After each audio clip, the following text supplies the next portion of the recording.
Nunca imaginei que estaria aqui hoje, contando esta história para vocês. Meu nome é Teresa Oliveira, tenho 68 anos e por mais de 3 décadas fui professora de português em uma escola pública aqui em Belo Horizonte. Sou daquelas pessoas que sempre viveram com simplicidade.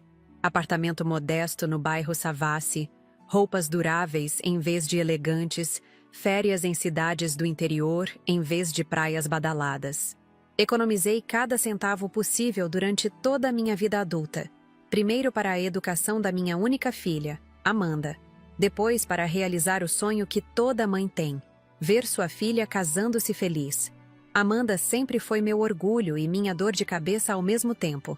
Desde pequena tinha um jeito especial, um talento nato para o desenho que mais tarde a levaria para a arquitetura. Lembro-me das tardes em que ela se sentava na mesa da cozinha, rabiscando casas imaginárias enquanto eu corrigia pilhas de redações de meus alunos.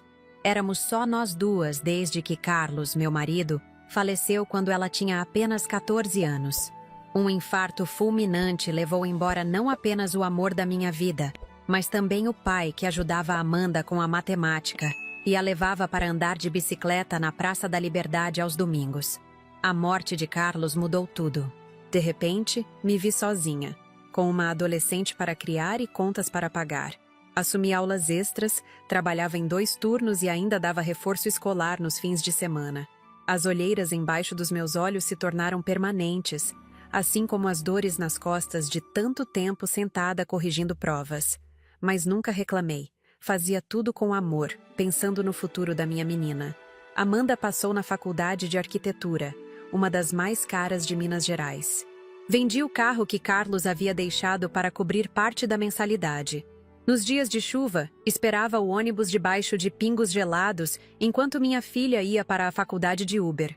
Eu insistia nisso. Não queria que ela se atrasasse ou se molhasse. "Mãe, você também podia pegar um Uber", ela dizia às vezes. Eu sorria e respondia que gostava do ônibus, que conhecia gente interessante ali. Era mentira, claro. Não havia dinheiro para 2 Ubers diários. Quando Amanda conheceu Ricardo, senti uma mistura de alegria e apreensão. Ele era um bom rapaz, empresário do ramo imobiliário, vinha de família abastada do bairro Mangabeiras. Lembro da primeira vez que fui à casa dos pais dele para um jantar. Uma mansão com piscina, jardins imensos e empregados uniformizados. Vera, a mãe de Ricardo, me recebeu com um sorriso educado e um olhar que parecia me avaliar da cabeça aos pés. Vestia joias que provavelmente custavam mais que meu apartamento inteiro. Naquela noite, percebi como nossos mundos eram diferentes. As visitas de Amanda à nossa casa se tornaram cada vez mais raras. "Mãe, estamos na piscina da Vera. Mãe, a Vera me levou ao shopping. Mãe, vou passar o fim de semana na casa de praia dos pais do Ricardo." Eu engolia em seco e dizia que estava tudo bem, que estava ocupada corrigindo provas mesmo. Mais uma mentira. Passava os domingos sozinha, assistindo a programas de culinária na TV e imaginando os lugares luxuosos que minha filha estava conhecendo. Quando Ricardo pediu Amanda em casamento, no restaurante Sabor de Minas, ela me ligou eufórica. "Mãe, ele me deu um anel de diamantes. Vamos nos casar no ano que vem." Senti meu coração acelerar. 1 ano para planejar e pagar o casamento dos sonhos da minha única filha.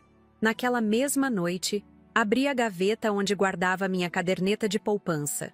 Ali estavam registradas décadas de economias, o dinheiro que eu planejava usar para uma pequena reforma no apartamento e talvez uma viagem modesta depois da aposentadoria. 80 mil reais. Essa foi a quantia que gastei no casamento de Amanda. Cada centavo economizado com tanto sacrifício ao longo dos anos. Dispensei a reforma do apartamento, onde o mofo já manchava as paredes do banheiro. Adiei indefinidamente o sonho de conhecer o Nordeste. Tudo valia a pena para ver minha filha feliz no dia mais importante de sua vida. Os meses de preparação foram exaustivos. Amanda e Vera visitavam fornecedores, degustavam menus, escolhiam decorações. Eu sempre tentava acompanhar, mas frequentemente ouvia: "Não precisa vir, mãe. A Vera entende mais desse assunto." Ou: "Vamos em horário comercial. Você não vai conseguir sair da escola." Cada exclusão era uma pequena agulhada, mas eu sorria e dizia que estava tudo bem, que confiava no gosto delas. Escolhi meu vestido sozinha, em uma loja de departamentos durante uma promoção. Quando mostrei para Amanda, ela franziu o nariz. É um pouco simples, não é, mãe? No dia seguinte, Vera apareceu com um vestido de uma boutique cara, dizendo que era um presente. Agradeci, mas me senti diminuída, como se minha escolha não fosse suficientemente boa para o casamento da minha própria filha.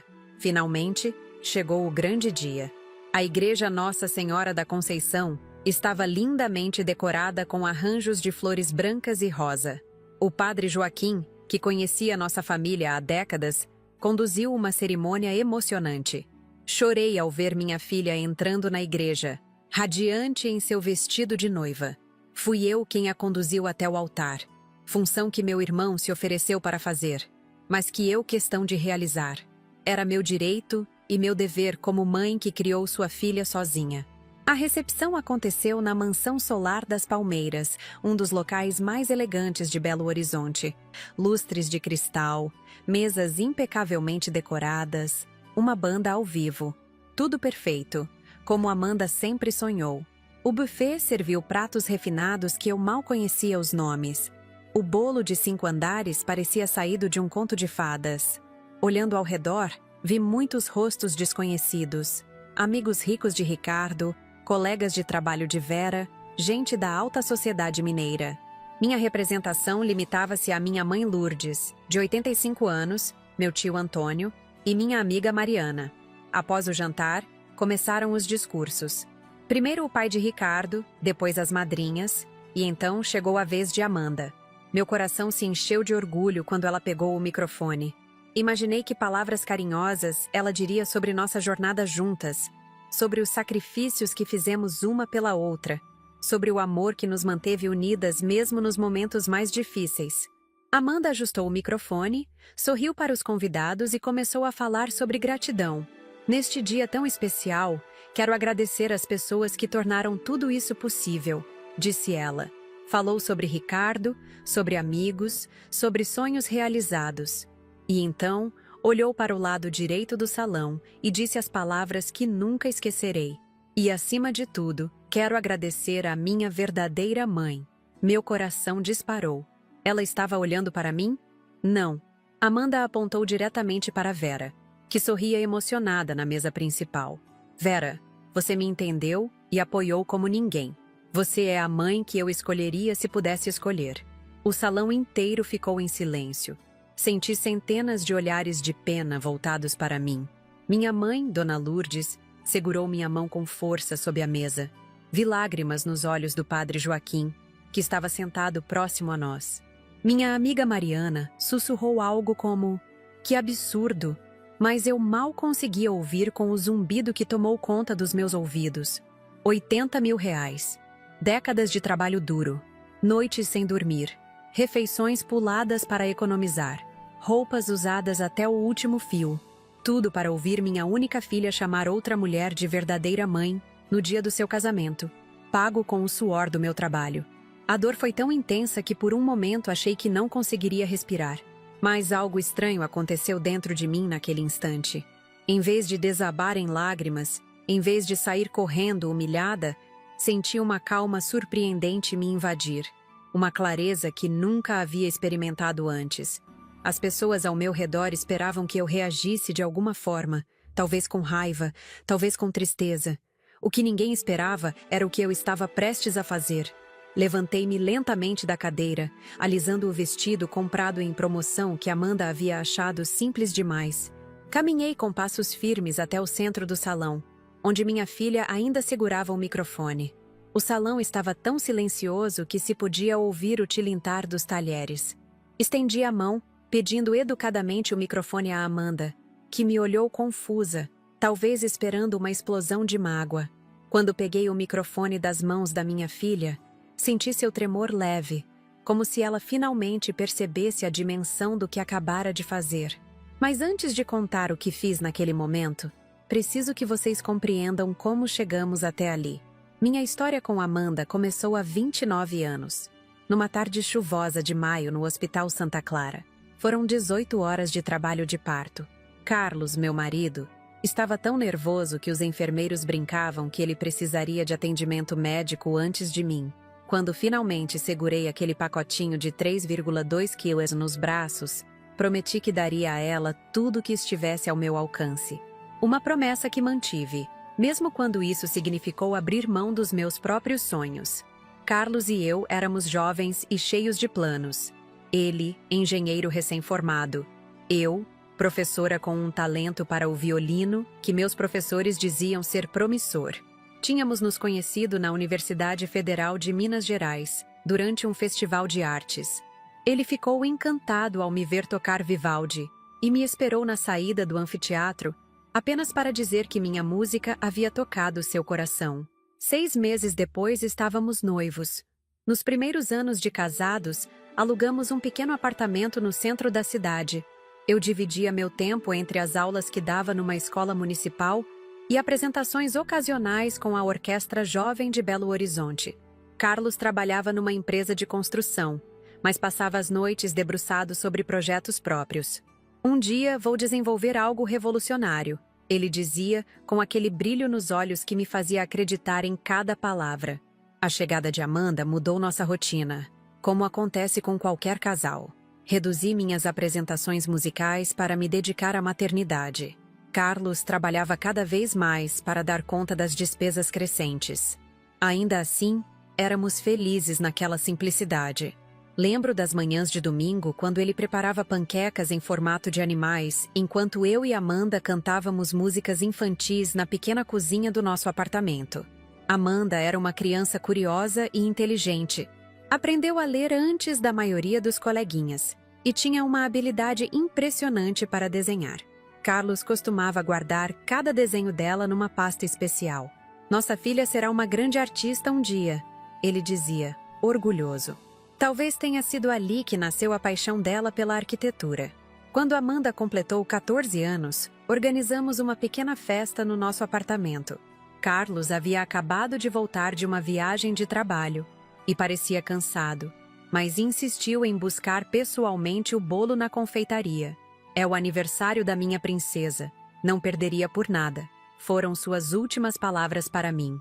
2 horas depois, recebi a ligação que mudou tudo. Um infarto fulminante o levou enquanto dirigia. O carro bateu num poste. E quando a ambulância chegou, já era tarde demais. O mundo desabou sobre mim. De repente, me vi sozinha, com uma adolescente para criar e uma hipoteca para pagar. As economias que tínhamos não durariam muito. Foi então que tomei a decisão que definiria os próximos anos da minha vida.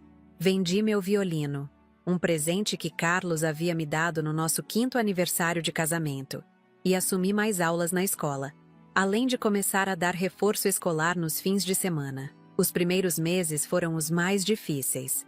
Amanda, devastada pela perda do pai, tornou-se rebelde. Faltava às aulas. Respondia rispidamente quando eu tentava conversar, trancava-se no quarto por horas. Uma noite, a encontrei chorando abraçada à pasta de desenhos que Carlos guardava. Sentei-me ao lado dela, em silêncio, até que ela finalmente permitiu que eu a abraçasse. Por que ele tinha que ir, mãe? Ela perguntou com uma voz que parecia menor que a de uma criança. Não tinha resposta, apenas lágrimas que se misturaram às dela. Com o tempo, encontramos uma nova rotina. Eu saía cedo e voltava tarde, carregando pilhas de provas para corrigir. Amanda aprendeu a cozinhar pratos simples e cuidava da casa enquanto eu trabalhava. Nos fins de semana, entre uma aula de reforço e outra, reservávamos tempo para assistir a um filme juntas ou caminhar na Praça da Liberdade, como fazíamos quando Carlos era vivo. O ensino médio passou em um piscar de olhos e logo Amanda estava prestando vestibular. Quando a carta de aceitação da Faculdade de Arquitetura chegou, senti um misto de orgulho e preocupação. Era uma das universidades mais caras do estado. Mas como negar à minha filha a chance de seguir seu sonho? Fiz as contas, reorganizei o orçamento e vendi o único bem valioso que ainda possuíamos, o carro que Carlos havia deixado. Mãe, não precisa vender o carro do papai. Amanda protestou quando soube. Posso tentar uma bolsa ou talvez um estágio. Mas eu estava decidida. Seu pai queria que você seguisse seus sonhos, e eu também. No fundo, sabia que aquele carro era mais que um meio de transporte. Era uma das últimas conexões físicas com Carlos. Mas entre memórias e o futuro da minha filha, escolhi o futuro. Os anos de faculdade foram intensos. Amanda se destacava nos projetos, enquanto eu malabarizava contas e empréstimos para manter as mensalidades em dia. Houve meses em que precisei escolher entre pagar a faculdade ou consertar o vazamento no banheiro do apartamento. A faculdade sempre vinha primeiro. Passei a usar baldes para coletar a água da goteira e aprendi a conviver com o mofo que lentamente manchava as paredes. Foi no penúltimo ano de faculdade que Amanda conheceu Ricardo. Ele era monitor de uma disciplina de projetos urbanos, filho de um dos construtores mais influentes da cidade. No início, fiquei feliz por ela. Ricardo parecia um rapaz educado e atencioso, mas com o tempo, percebi mudanças sutis em Amanda. Suas roupas simples foram substituídas por peças de marca. Começou a frequentar restaurantes caros e clubes exclusivos. Seu vocabulário incorporou termos em francês e referências a vinhos que eu nem sabia pronunciar. Ricardo me convidou para passar o fim de semana na casa de praia da família dele em Guarapari. Ela anunciou em uma sexta-feira, enquanto eu preparava nosso jantar simples: arroz, feijão e uma omelete. Vou conhecer os pais dele. Forcei um sorriso e desejei boa viagem, enquanto sentia um nó na garganta. Era a primeira vez que passaríamos um aniversário separadas. Eu completaria 63 anos naquele domingo. A primeira vez que conheci os pais de Ricardo foi numa tarde de domingo.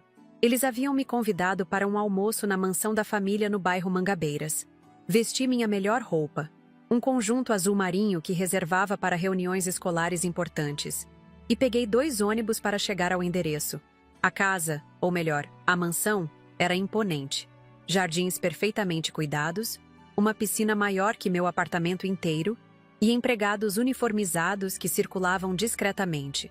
Vera, a mãe de Ricardo, me recebeu com um sorriso educado que não alcançava os olhos. Alta, magra, com cabelos impecavelmente tingidos de loiro e joias que reluziam a cada movimento. "Então você é a professora", ela disse, como se minha profissão fosse uma curiosidade exótica. Durante o almoço, serviram pratos cujos nomes eu mal conseguia pronunciar. Vera falava sobre suas viagens à Europa, suas boutiques de luxo, os jantares beneficentes que organizava. Tentei participar da conversa comentando sobre um projeto social da escola onde lecionava, mas fui rapidamente interrompida por histórias sobre o baile de debutantes que Vera havia organizado para a filha de um senador. Observei Amanda durante aquele almoço. Ela ria das piadas sofisticadas, opinava sobre vinhos como se fosse conhecedora, concordava enfaticamente com cada comentário de Vera. Era como assistir a uma peça onde minha filha interpretava um papel que não era dela. Ou talvez fosse um papel que ela sempre quis, mas que eu, com minhas limitações financeiras, nunca pude oferecer.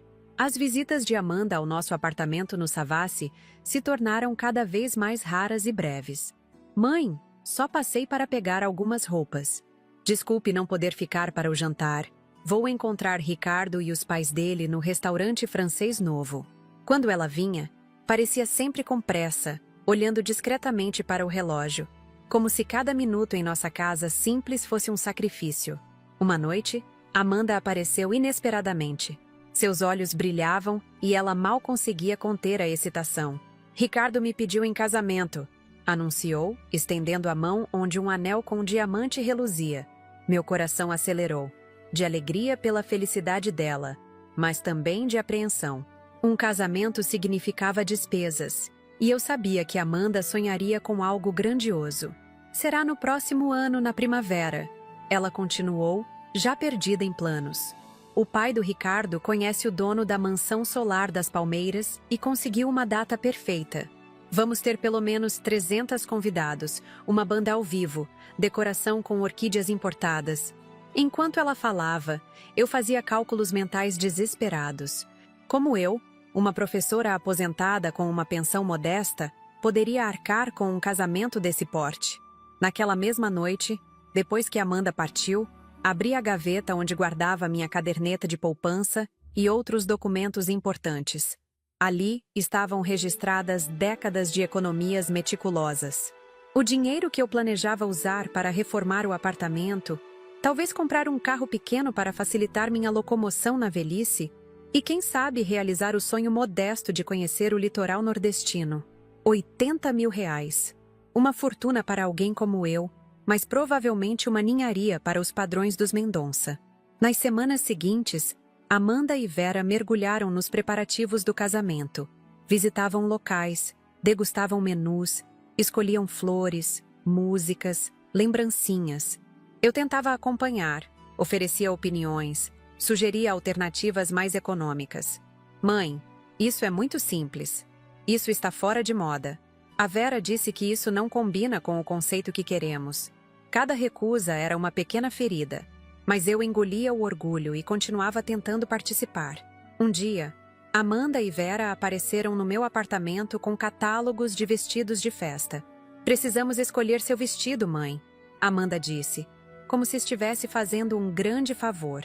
Folheamos juntas as páginas de modelos luxuosos que custavam mais que 3 meses da minha aposentadoria. Acho que posso encontrar algo parecido, mas mais em conta, sugeri timidamente. 2 semanas depois, encontrei um vestido azul petróleo em uma loja de departamentos durante uma liquidação. Não era extravagante, mas era elegante e dentro do meu orçamento. Tirei uma foto e enviei para Amanda, orgulhosa da minha descoberta. É um pouco simples, não é, mãe? Foi sua resposta. No dia seguinte, Vera apareceu na minha porta com um vestido de uma boutique cara. Um presente meu, disse ela com aquele mesmo sorriso que não alcançava os olhos. Amanda me contou sobre o outro vestido, e achei que este combinaria mais com o tom do casamento. Era um vestido bonito, admito, mas cada vez que o experimentava em frente ao espelho, sentia como se estivesse usando a roupa de outra pessoa. Os meses passaram em um turbilhão de preparativos e despesas. Cada novo detalhe significava mais dinheiro saindo da minha poupança. Tentei conversar com Amanda sobre dividir alguns custos com os pais de Ricardo, já que eles tinham condições muito melhores que as minhas.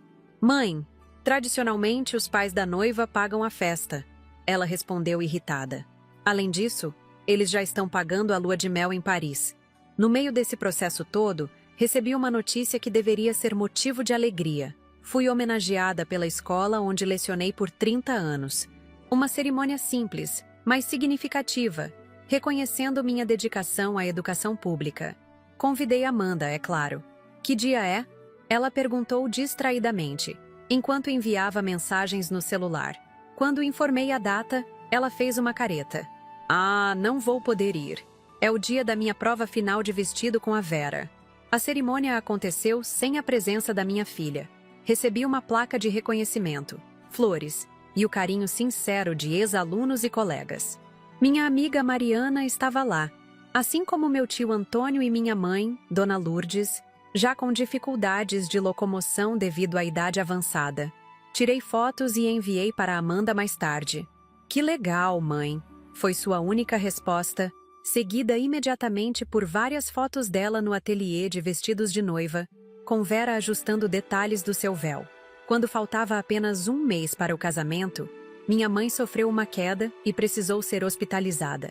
Passei noites ao seu lado no hospital, dividida entre a preocupação com ela e a ansiedade com os últimos preparativos do casamento. Amanda apareceu apenas uma vez, por menos de 20 minutos, reclamando do cheiro de hospital e da comida da cafeteria. Não posso ficar doente agora. Faltam poucas semanas para o casamento, justificou-se ao sair apressada. Finalmente, chegou a semana do grande dia. Minha conta bancária estava praticamente zerada. O apartamento continuava com goteiras, o fogão funcionava pela metade, mas minha filha teria o casamento dos seus sonhos. E isso, eu dizia a mim mesma, era tudo que importava. Na véspera do casamento, houve um jantar de ensaio no restaurante Sabor de Minas. Sentada à mesa, entre os parentes ricos de Ricardo e amigos influentes do casal, me senti invisível. Ninguém parecia interessado na mãe da noiva, a professora aposentada com o vestido presenteado por Vera. Amanda circulava entre os convidados, radiante, parando raramente à minha mesa. Quando o fazia, era para perguntar se eu havia confirmado o horário da maquiadora, ou para lembrar que eu deveria chegar cedo à igreja no dia seguinte. Voltei para casa sozinha naquela noite, um nó na garganta enquanto pensava em Carlos. Como ele estaria orgulhoso de ver nossa filha se casando. Mas também me perguntei se ele aprovaria o que Amanda havia se tornado. Uma jovem tão preocupada com aparências e status social que parecia ter esquecido suas raízes, seus valores, o sacrifício dos pais que tanto a amavam. Na manhã do casamento, acordei com o coração pesado, dividida entre a alegria maternal de ver minha filha realizando um sonho e uma tristeza indefinível que não conseguia nomear. Olhei pela última vez para a caderneta de poupança vazia. 80 mil reais. Todo o meu esforço de décadas transformado em flores que murchariam em dias, comida que seria consumida em horas, música que se dissiparia no ar. Mas então, algo inesperado aconteceu. O telefone tocou às 8h43 da manhã. Era um número desconhecido, que normalmente eu ignoraria em um dia tão agitado. Algo me fez atender. Senhora Teresa Oliveira? Perguntou uma voz masculina formal. Sou o doutor Maurício Teixeira, do escritório Teixeira em Associados. Preciso falar com a senhora com urgência sobre um assunto relacionado ao seu falecido marido, Carlos Oliveira. O coração disparou. Que assunto relacionado a Carlos poderia surgir após 15 anos de sua morte? Pode falar, respondi, sentando-me na beira da cama, subitamente tensa. Senhora Oliveira, estou entrando em contato porque finalmente conseguimos localizar a senhora. Seu marido registrou uma patente de um componente tecnológico poucos meses antes de falecer. Esta patente foi recentemente adquirida por uma multinacional do setor de tecnologia. Como única herdeira legal, a senhora tem direito a um pagamento substancial. Achei que fosse algum tipo de golpe, uma crueldade em um dia já emocionalmente difícil. Que tipo de brincadeira é essa? Perguntei com a voz trêmula. Não é nenhuma brincadeira, senhora. Tenho todos os documentos comprobatórios e gostaria de agendar uma reunião para discutir os detalhes. O valor envolvido é de 12 milhões de reais. O mundo parou por um instante. 12 milhões de reais. Uma quantia que eu nem conseguia imaginar. Lembrei-me das noites em que Carlos trabalhava em seus projetos. Daquele brilho nos olhos quando dizia que um dia desenvolveria algo revolucionário. Ele havia conseguido, afinal. E agora, no dia do casamento da nossa filha, essa notícia chegava como um sinal, quase como se Carlos estivesse presente de alguma forma. Preciso de alguns dias para processar isso. Consegui dizer finalmente. Hoje é o casamento da minha filha. Compreendo, senhora. Posso enviar um e-mail com os documentos preliminares para a senhora verificar quando puder? Marcaremos a reunião para a próxima semana. Concordei, ainda atordoada, e desliguei o telefone. Sentei-me na cama por longos minutos, tentando processar o que acabara de acontecer. 12 milhões de reais. O suficiente para reformar o apartamento inteiro, comprar um carro novo, viajar pelo mundo, ajudar minha mãe com os melhores cuidados médicos. E, pensei com um sorriso irônico, o suficiente para pagar 150 casamentos como o de Amanda. Decidi não contar a ninguém, nem mesmo a minha filha, até ter certeza de que tudo era verdadeiro. Aquele seria o dia dela, e nada deveria ofuscar seu momento especial. Mas enquanto me arrumava, sentindo o peso do vestido presenteado por Vera, uma nova sensação crescia dentro de mim. Uma sensação de que, talvez, o universo estivesse conspirando para me dar algo que eu não sabia que precisava. A chance de redefinir minha própria história. Com aquela ligação inesperada ainda ecoando em minha mente, segui para o cabeleireiro onde Amanda já estava sendo penteada. Ao me ver, ela apenas acenou brevemente e continuou conversando animadamente com a maquiadora sobre a lua de mel em Paris. Vera também estava lá, supervisionando cada detalhe, dando instruções precisas como se fosse a organizadora oficial do evento. Ou pior, como se fosse a mãe da noiva. Teresa, você está atrasada, Vera comentou, olhando para o relógio de pulso cravejado de brilhantes. O cabeleireiro tem um cronograma apertado. Murmurei uma desculpa e sentei na cadeira designada para mim. Enquanto o profissional trabalhava em meu cabelo, observava Amanda pelo espelho. Minha filha estava deslumbrante, não podia negar. Seus olhos brilhavam de excitação. Suas mãos gesticulavam enquanto descrevia os lugares que visitaria em Paris. Por um momento voltei no tempo e vi aquela menininha de 5 anos que dançava pela sala com uma toalha na cabeça, fingindo ser uma noiva. "Um dia vou me casar num castelo, mamãe", ela dizia, rodopiando até ficar tonta. Carlos a pegava no colo, fingindo ser o príncipe, enquanto eu tocava uma valsa no violino que hoje não me pertencia mais. "Mãe, você está me ouvindo?" A voz de Amanda me trouxe de volta ao presente. Ela me olhava com impaciência através do espelho. "Desculpe, querida." "O que dizia?" "Estava perguntando se você lembrou de trazer os brincos que eram da vovó. Prometi a Vera que os usaria como algo emprestado." "Oh!" Toquei a bolsa onde guardava o estojo com os brincos de pérolas que minha mãe havia me dado no dia do meu casamento. Era uma das poucas joias de família que possuíamos, passada por 3 gerações de mulheres. "Sim, estão aqui." "Ótimo!" Ela voltou a conversar com a maquiadora, mal notando meu olhar melancólico. Enquanto me arrumavam, Vera se aproximou com uma taça de champanhe na mão. "Teresa, quero agradecer por tudo que fez pela Amanda. Sei que não deve ter sido fácil para você, com suas limitações." Ela baixou a voz na última parte, como se falasse de uma doença vergonhosa. "Mas não se preocupe, agora a Amanda fará parte da nossa família. Cuidaremos bem dela." Engoli em seco, sentindo o gosto amargo da condescendência. Queria dizer que criar Amanda sozinha havia sido a maior honra da minha vida, não um fardo. Queria contar sobre a ligação que recebera aquela manhã, sobre os milhões que Carlos havia deixado como legado, mas algo me deteve. Aquele não era o momento. E além disso, havia uma voz dentro de mim sussurrando que talvez fosse melhor observar como as coisas se desenrolariam naturalmente. O restante da manhã passou em um borrão de atividades. Fotos na casa de Amanda, mais fotos no jardim da mansão dos Mendonça, depois o traslado para a igreja. Eu me movia automaticamente, sorrindo quando necessário, posando para as câmeras quando solicitado, tudo enquanto minha mente alternava entre memórias do passado e aquela revelação surpreendente sobre a herança de Carlos. A igreja Nossa Senhora da Conceição estava magnífica. Arranjos de flores brancas e champanhe adornavam os bancos. Velas em castiçais de prata iluminavam o corredor central, e o quarteto de cordas tocava Pachelbel suavemente. Reconheci vários ex-alunos entre os músicos. Haviam sido meus estudantes no projeto social da escola onde lecionei por décadas. Tinham feito questão de tocar no casamento da filha da professora, que os incentivara a seguir a carreira musical. Aquilo aqueceu meu coração. Um pequeno lembrete de que minha vida havia tocado outras de maneiras significativas. Acompanhei Amanda até a entrada da igreja, onde aguardaríamos o momento de entrar.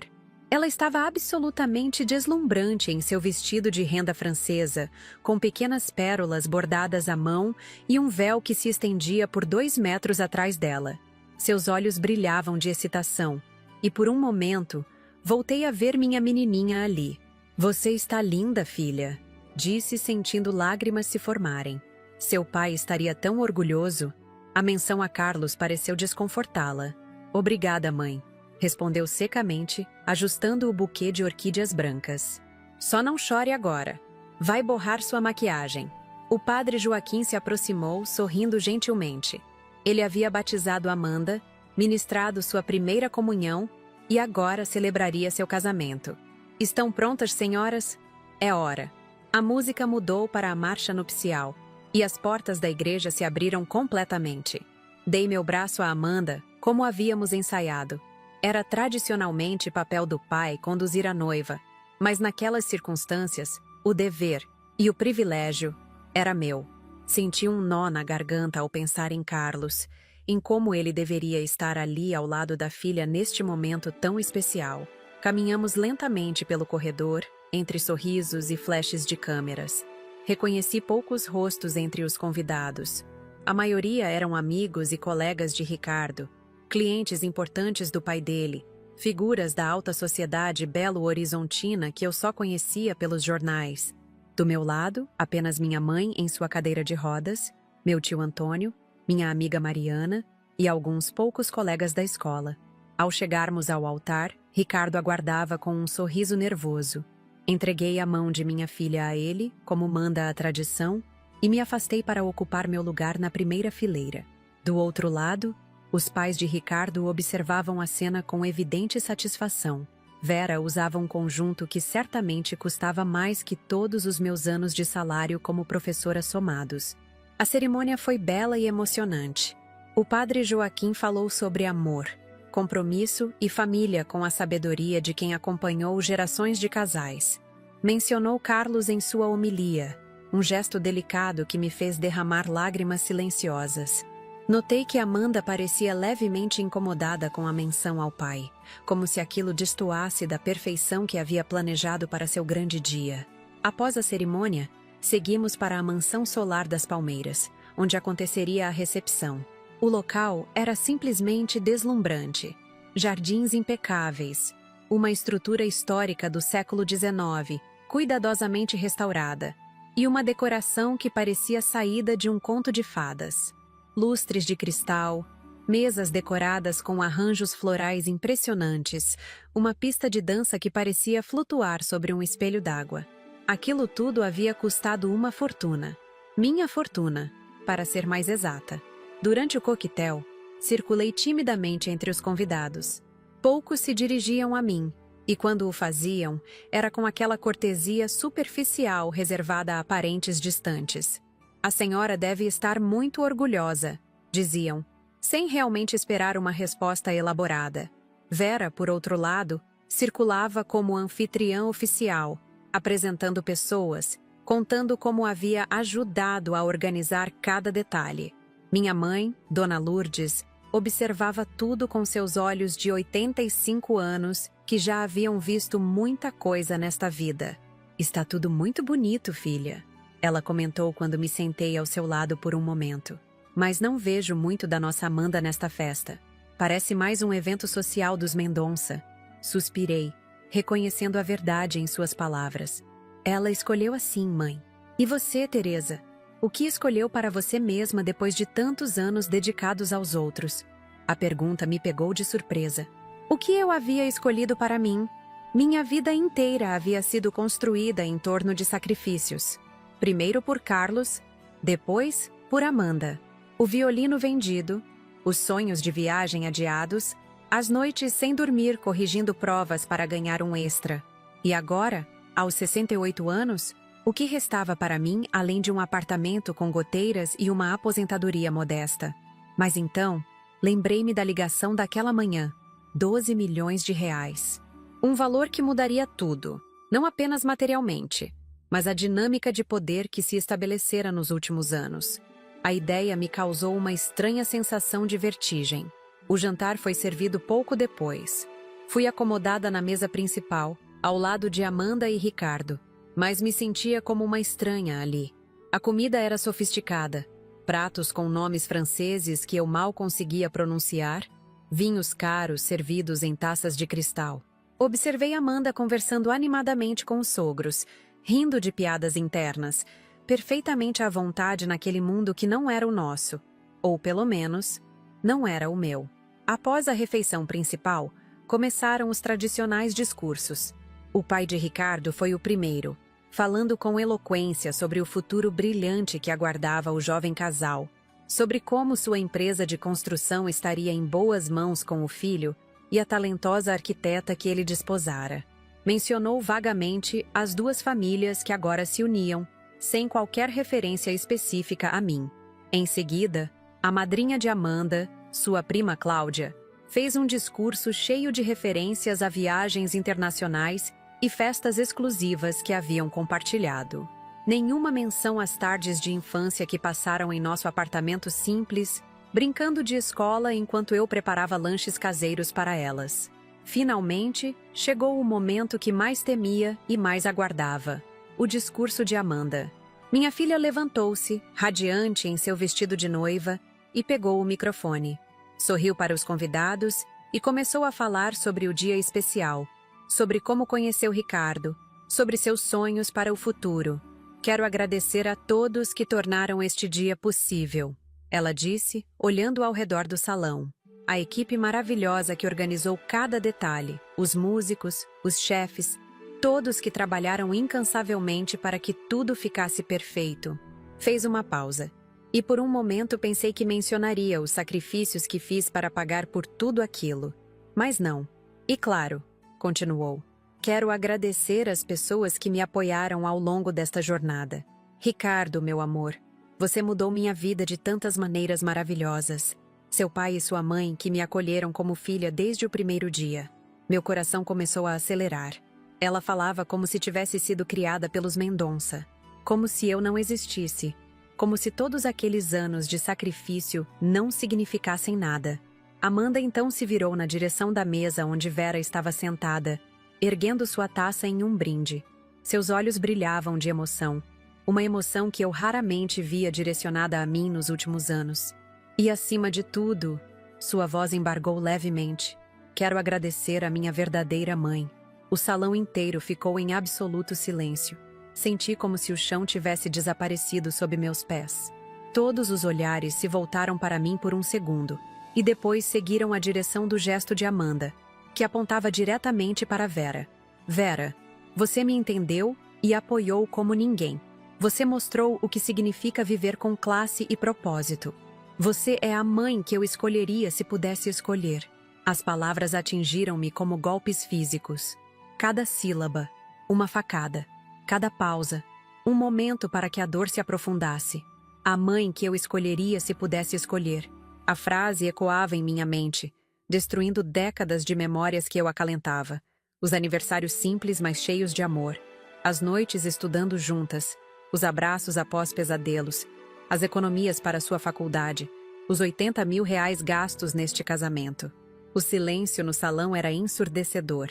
Dava para ouvir o tilintar dos talheres. O sussurro nervoso de alguns convidados. Minha mãe, Dona Lourdes, segurou minha mão com força sob a mesa. Suas veias azuis saltadas sobre a pele enrugada, transmitindo mais amor e solidariedade que qualquer palavra poderia. Vi lágrimas nos olhos do padre Joaquim, que estava sentado próximo a nós. Minha amiga Mariana sussurrou algo como: "Que absurdo", mas eu mal conseguia ouvi-la com o zumbido que tomou conta dos meus ouvidos. Vera sorria emocionada, aceitando o agradecimento como se fosse perfeitamente natural ser chamada de verdadeira mãe da noiva no casamento pago pela mãe biológica. Ricardo parecia levemente desconfortável, mas não fez nada para corrigir a situação. Os demais convidados alternavam entre olhares de pena dirigidos a mim e sorrisos educados para Amanda e os Mendonça. Naquele momento, algo se quebrou dentro de mim. Não foi apenas o coração de mãe ferido pela ingratidão. Foi uma estrutura inteira de crenças sobre sacrifício, amor e família que desmoronou. Todas as vezes que abri mão dos meus desejos pelos dela, todas as noites sem dormir, todos os sonhos adiados, tudo isso para quê? Para ser publicamente descartada, humilhada, substituída? Meu tio Antônio, sempre sensível, percebeu meu estado e aproximou-se discretamente. "Você não precisa ficar aqui, Teresa", sussurrou. "Posso levá-la para casa agora mesmo." Por um segundo considerei a oferta. Seria mais fácil fugir, recolher-me ao meu apartamento modesto e chorar sozinha. Mas então, algo inesperado aconteceu dentro de mim. Em vez da dor esmagadora que esperava sentir, uma estranha calma começou a se espalhar pelo meu corpo, como água fresca em um dia quente. Pensei na ligação daquela manhã, nos 12 milhões de reais que estavam me aguardando, o legado de Carlos, o fruto do seu trabalho e genialidade que ninguém naquela sala imaginava existir. Pensei em como o dinheiro não havia mudado quem eu era. Continuava sendo a mesma professora dedicada que criou sua filha com amor e dignidade. Mas talvez, apenas talvez, aquele dinheiro pudesse me dar algo que eu nunca tive. A chance de redefinir minha própria história.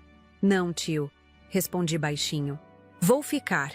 Amanda havia terminado seu discurso e recebia aplausos entusiasmados, especialmente da mesa dos Mendonça. Ela não olhou em minha direção nenhuma vez. como se eu fosse apenas mais uma convidada qualquer. Não a mulher que havia dado à luz a ela, criado-a sozinha e financiado o espetáculo que todos ali prestigiavam. Foi então que tomei uma decisão. Não agiria por impulso, não faria uma cena, não humilharia minha filha como ela acabara de me humilhar. Agiria com a mesma dignidade que pautou toda a minha vida, mas desta vez, não por sacrifício, por escolha consciente. Levantei-me lentamente, alisando o vestido presenteado por Vera. O Dr. Paulo Vasconcelos, cerimonialista do evento, notou meu movimento e aproximou-se rapidamente, preocupado que eu pudesse causar algum constrangimento. "Senhora Oliveira, está tudo bem?" perguntou discretamente. "Sim, Paulo", respondi com uma tranquilidade que surpreendeu a nós dois. "Apenas gostaria de dizer algumas palavras, se possível." Ele hesitou, claramente não havendo previsto um discurso meu na programação meticulosamente planejada. "Bem, normalmente seguimos o roteiro estabelecido. O roteiro estabelecido não incluía minha filha chamando outra mulher de verdadeira mãe", respondi com firmeza, mas sem hostilidade. "Acho que mereço alguns minutos." Algo em meu tom o convenceu. Talvez fosse a dignidade calma que emanava de mim, tão diferente da explosão emocional que todos provavelmente esperavam. Paulo assentiu e se dirigiu ao DJ, que diminuiu a música. Em seguida, anunciou ao microfone: "Senhoras e senhores, a mãe da noiva, senhora Teresa Oliveira, gostaria de dizer algumas palavras." Um silêncio tenso caiu sobre o salão. Vi o pânico nos olhos de Amanda, a surpresa no rosto de Vera, a curiosidade nos demais convidados. Todos esperavam um escândalo, lágrimas, recriminações. O tipo de cena que viraria assunto por semanas nos círculos sociais de Belo Horizonte. Caminhei com passos firmes até o centro da pista de dança, onde um microfone me foi entregue. Senti o peso de centenas de olhares sobre mim, mas pela primeira vez em muitos anos, não me senti diminuída por eles. Havia algo novo crescendo dentro de mim, algo que nem mesmo eu compreendia completamente ainda, mas que me dava uma força que jamais experimentara antes. Olhei diretamente para Amanda, que parecia prestes a desmaiar de vergonha e medo do que eu poderia dizer. Ricardo segurava sua mão, tenso. Vera mantinha um sorriso congelado, provavelmente imaginando como minimizar o dano caso eu decidisse fazer uma cena. Respirei fundo, ajustei o microfone e comecei a falar com uma voz clara e firme que surpreendeu até a mim mesma. "Obrigada a todos por estarem aqui hoje, celebrando este momento tão especial na vida da minha filha Amanda." Fiz uma pausa, sentindo o poder do silêncio. Ninguém tossia, ninguém sussurrava, ninguém sequer parecia respirar. "Amanda, agradeço pelas suas palavras. É verdade que Vera tem sido uma presença importante em sua vida nos últimos anos, e sou grata por todo o apoio e carinho que ela lhe ofereceu." Vi a confusão no rosto de minha filha, a surpresa nos olhos de Vera. Ninguém esperava esta reação serena e grata. "Na verdade, tenho algo importante para compartilhar com todos vocês. Algo que descobri apenas esta manhã e que talvez ajude a entender melhor a jornada que nos trouxe até aqui." Com o microfone em mãos e todos os olhares fixos em mim, senti uma estranha sensação de poder que jamais experimentara antes. Não era um poder destrutivo, nascido da raiva ou do desejo de vingança, mas algo mais profundo, o poder da verdade, da dignidade e talvez pela primeira vez em muitos anos, da escolha consciente.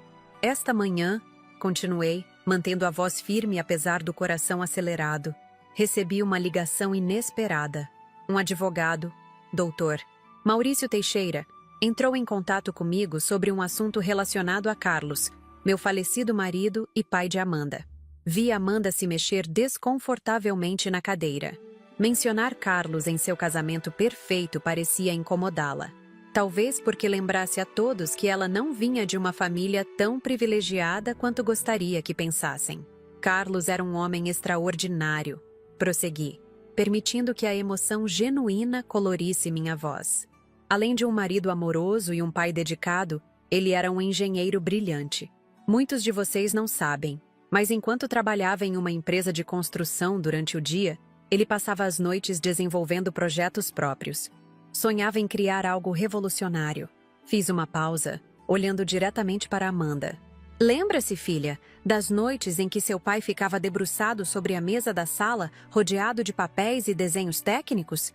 Você costumava sentar ao lado dele com seus lápis de cor, desenhando suas próprias invenções.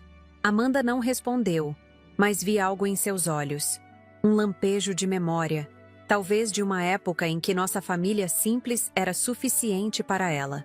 O que descobri esta manhã, continuei, sentindo o peso de cada palavra, é que Carlos conseguiu. Pouco antes de falecer, ele registrou uma patente para um componente tecnológico, algo tão inovador que, 15 anos depois, uma multinacional do setor adquiriu os direitos por um valor que ele jamais poderia imaginar. Um murmúrio percorreu o salão. Vi o interesse súbito nos olhos de vários convidados, especialmente nos do pai de Ricardo, um empresário sempre atento a oportunidades. O valor, disse fazendo uma pausa dramática não por efeito, mas para me dar tempo de processar a magnitude do que estava prestes a revelar, é de 12 milhões de reais. O salão explodiu em exclamações abafadas. Vi copos sendo quase derrubados, olhares incrédulos sendo trocados. Mas os olhos que me interessavam eram os de Amanda, que haviam se arregalado em choque absoluto, e os de Vera, cujo sorriso congelado começava a derreter em uma expressão de desconcerto. 12 milhões de reais, repeti, deixando que a cifra pairasse no ar. Uma fortuna que Carlos deixou para nós, mas que só descobri hoje, horas antes deste casamento. Olhei para o salão luxuoso ao nosso redor, para as flores caríssimas, a comida gourmet, a banda ao vivo. Os 80 mil reais que gastei neste casamento, praticamente todas as minhas economias de uma vida inteira como professora, são apenas uma fração minúscula do que seu pai deixou para você, Amanda. Vi o rosto de minha filha empalidecer. Ela apertava a mão de Ricardo com tanta força que seus dedos estavam brancos. Vera parecia ter engolido algo amargo, sua postura impecável subitamente desmoronando alguns centímetros. Quando recebi essa notícia, meu primeiro pensamento foi: que presente maravilhoso posso dar à minha filha no dia do seu casamento? Fiz uma pausa, olhando diretamente para Amanda. Planejava transferir 5 milhões para vocês como presente de casamento. Um começo de vida com conforto e segurança, como Carlos e eu sempre sonhamos para você. O silêncio no salão era absoluto. Podia-se ouvir o zumbido distante dos geradores de energia, o tilintar ocasional de uma taça, a respiração contida dos convidados. Mas então, continuei, minha voz mais suave agora. Algo aconteceu que me fez repensar. Meus olhos encontraram os de minha mãe, Dona Lourdes, que me observava com um misto de preocupação e orgulho. Seu olhar me deu força para prosseguir. Ouvi minha única filha, a menina que carreguei no ventre por 9 meses, que amamentei, que ensinei a ler, que consolei após pesadelos, que criei sozinha trabalhando 2 turnos após perder meu marido. Ouvi esta filha chamar outra mulher de verdadeira mãe. As palavras pairaram no ar como cristais afiados. Não havia acusação em minha voz. Apenas uma constatação de uma verdade dolorosa que todos ali haviam testemunhado. Naquele momento, percebi algo importante. Minha voz ganhou firmeza novamente. Percebi que dinheiro não compra caráter ou gratidão. Não compra lealdade ou respeito. Não compra amor verdadeiro. Vi lágrimas silenciosas escorrendo pelo rosto enrugado de minha mãe. Meu tio Antônio assentiu lentamente, como se confirmando uma sabedoria que ele sempre conhecera. Mariana, minha amiga de décadas, sorria através de olhos marejados. Por isso tomei uma decisão. Fiz sinal para meu tio Antônio, que se levantou e veio para o meu lado.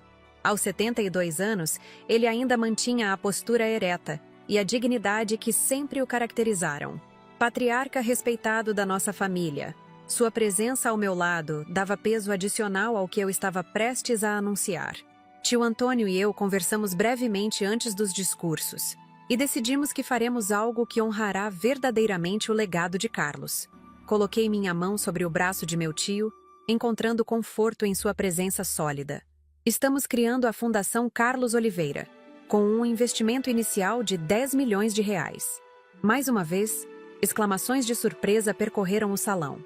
Vi o Dr. Paulo Vasconcelos, o cerimonialista, olhando para seu relógio nervosamente. Isso certamente não estava no cronograma meticulosamente planejado da noite. A fundação construirá complexos educacionais em 3 cidades do interior de Minas Gerais, oferecendo educação gratuita de qualidade, desde a educação infantil até cursos técnicos profissionalizantes. Além disso, criaremos um programa de bolsas de estudo para jovens talentos das artes e ciências que não têm condições financeiras de seguir seus sonhos. Enquanto falava, vi algo mudar nos olhares dirigidos a mim. A pena e o constrangimento davam lugar a um respeito crescente, a uma admiração que eu raramente experimentara em minha vida simples de professora aposentada. Escolhi essas 3 cidades específicas por razões pessoais, expliquei. Primeira, Diamantina, onde Carlos nasceu e passou sua infância. Segunda, Tiradentes, onde nos conhecemos durante um festival de música que mudou nossas vidas. E terceira, Ouro Preto, onde Amanda nasceu, quando estávamos visitando minha tia que adoecera. As conexões emocionais por trás dessas escolhas não passaram despercebidas. Vi vários convidados enxugando lágrimas discretas, tocados pela narrativa pessoal que eu entretecia com o anúncio da fundação. E agora, continuei, gostaria de compartilhar algo que poucos aqui sabem sobre mim. Fechei os olhos por um momento, respirando fundo. Estava prestes a revelar uma parte da minha identidade que havia ficado adormecida por tanto tempo que quase esqueci que existia. Antes de me casar com Carlos, antes de me tornar professora, eu era violinista. Não apenas uma amadora entusiasta, mas alguém que, segundo meus professores, tinha talento suficiente para uma carreira profissional. Abri os olhos e vi expressões de surpresa genuína, até mesmo no rosto de Amanda. Essa era uma parte da minha vida que raramente mencionava. Uma ferida antiga que preferi deixar cicatrizar em silêncio. Quando Carlos adoeceu temporariamente, logo após nos casarmos, vendi meu violino, um instrumento precioso que havia sido presente do meu professor, para pagar as contas médicas. Depois, vieram as responsabilidades da maternidade, da casa, do trabalho como professora. O violino ficou para trás, junto com aquela versão de mim mesma. Minha voz falhou levemente, e percebi quanto ainda doía admitir aquela perda. Meu tio apertou meu braço gentilmente, oferecendo apoio silencioso. Por isso, parte do dinheiro da fundação será dedicada especificamente a bolsas de estudo para jovens músicos talentosos que, como eu um dia, sonham com uma carreira artística, mas enfrentam obstáculos financeiros. Para que ninguém mais precise vender seu instrumento, abandonar seu dom. Vi o quarteto de cordas que tocara na cerimônia, meus ex-alunos do projeto social da escola, assentindo com lágrimas nos olhos. Eles conheciam essa realidade intimamente. Os 2 milhões restantes, concluí, servirão para meu sustento modesto e para cuidados médicos para minha mãe, Dona Lourdes. O restante será integrado gradualmente à fundação ao longo dos próximos anos. Olhei diretamente para Amanda e Ricardo. Quanto ao presente de casamento que planejava dar a vocês, bem, acredito que o verdadeiro presente não seria dinheiro, mas valores. E é isso que estou oferecendo hoje. O exemplo de que nunca é tarde para fazer a diferença, para honrar suas raízes, para transformar dor em propósito. O silêncio que se seguiu foi quase reverente. Ninguém tossia, ninguém sussurrava, ninguém mexia em seus celulares. Era como se, por um momento, todos ali tivessem sido tocados por algo maior que o espetáculo social que o casamento representava. Então, para minha surpresa, alguém começou a aplaudir. Era o padre Joaquim, com lágrimas escorrendo livremente por seu rosto enrugado. Logo, minha amiga Mariana se juntou a ele. Depois, meus ex-alunos do quarteto de cordas. Em seguida, meu tio Antônio. E rapidamente o aplauso se espalhou pelo salão inteiro como fogo em palha seca. Todos se levantaram, empresários influentes, políticos locais, socialites elegantes, todos aplaudindo de pé uma professora aposentada que acabara de anunciar que daria sua fortuna recém-descoberta para educar crianças que não conhecia. Todos, exceto 3 pessoas. Amanda, que permanecia sentada, pálida e imóvel como uma estátua. Ricardo, que parecia dividido entre juntar-se aos aplausos e dar apoio à esposa claramente abalada, e Vera, que mantinha um sorriso rígido enquanto seus olhos calculavam rapidamente o que aquela reviravolta significava para sua posição na vida de Amanda. Quando os aplausos finalmente diminuíram, agradeci a todos e devolvi o microfone ao cerimonialista, que parecia não saber exatamente como prosseguir após um momento tão inesperado. Voltei para meu lugar na mesa, sentindo uma leveza que não experimentava em anos, talvez décadas. Minha mãe segurou minhas mãos entre as suas, enrugadas e trêmulas. "Estou tão orgulhosa de você, minha filha", sussurrou, sua voz frágil carregada de emoção. Carlos também estaria. Hatch! A festa continuou, embora com uma atmosfera notavelmente diferente. A banda voltou a tocar, as pessoas retornaram às suas conversas, mas algo havia mudado.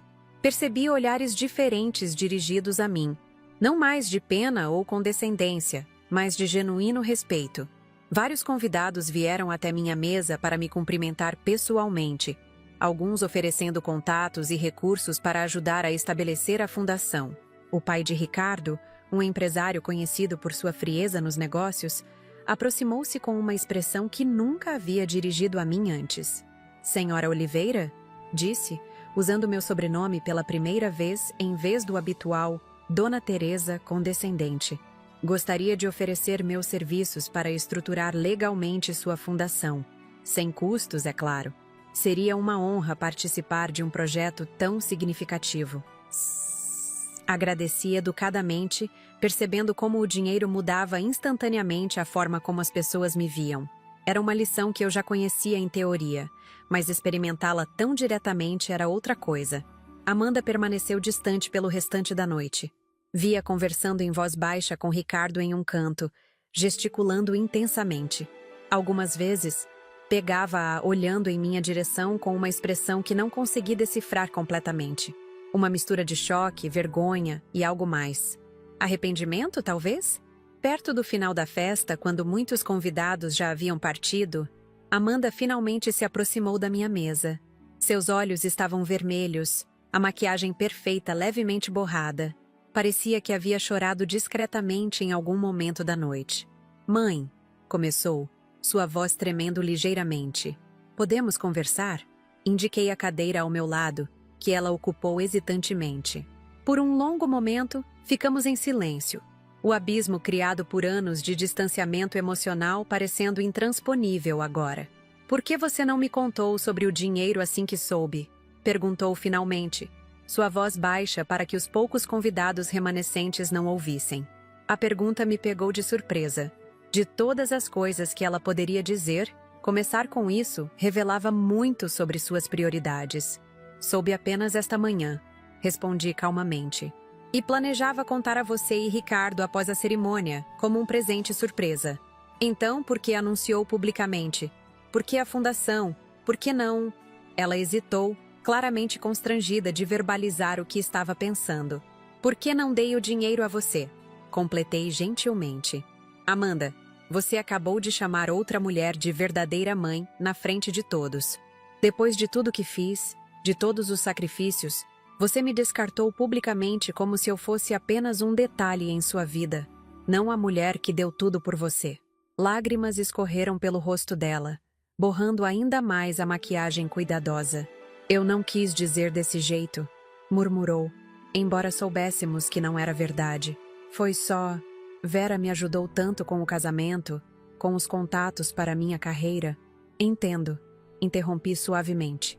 "Vera ofereceu coisas que eu, com meu salário de professora, não podia dar. Roupas de marca, viagens, conexões sociais. Mas amor incondicional, Amanda? Sacrifício? Noites sem dormir quando você estava doente? Trabalhar em 2 empregos para pagar sua educação? Isso eu dei em abundância." Ela baixou os olhos, incapaz de sustentar meu olhar. "Me desculpe", sussurrou, mas as palavras soavam vazias, motivadas mais pela revelação financeira do que por genuíno arrependimento. "Não estou fazendo isso para puni-la", esclareci, minha voz gentil, mas firme. "A fundação não é um ato de vingança, é um propósito. Pela primeira vez em décadas, sinto que estou escolhendo meu próprio caminho, não apenas reagindo às necessidades dos outros. É libertador. Amanda enxugou as lágrimas, tentando recuperar a compostura. E quanto a nós? O que acontece agora? Era uma pergunta profunda, que ia além do dinheiro ou do incidente daquela noite. Era sobre nossa relação, sobre confiança quebrada, sobre anos de distanciamento emocional. Isso dependerá de nós duas, respondi honestamente. O respeito e a confiança, uma vez perdidos, não são facilmente recuperados. Precisarão ser reconstruídos com tempo e ações sinceras, não com palavras vazias ou interesse repentino devido à minha nova situação financeira. Ela assentiu lentamente, finalmente parecendo compreender a gravidade do que havia feito. Acha que um dia poderá me perdoar? Olhei para minha filha, para a mulher que ela se tornara, tão diferente da menina que eu havia criado com tanto amor. Vi seu rosto maquiado, seu vestido caríssimo, suas joias brilhantes. Mas também vi, por um breve momento, um lampejo da Amanda que costumava sentar em meu colo durante tempestades, que me fazia cartões de Dia das Mães desajeitados, mas sinceros, que um dia me chamou de heroína em uma redação escolar. Já perdoei, Amanda, respondi com sinceridade. Perdoar é a parte mais fácil. Confiar novamente é que será o desafio. Nesse momento, Ricardo se aproximou, claramente preocupado com a esposa.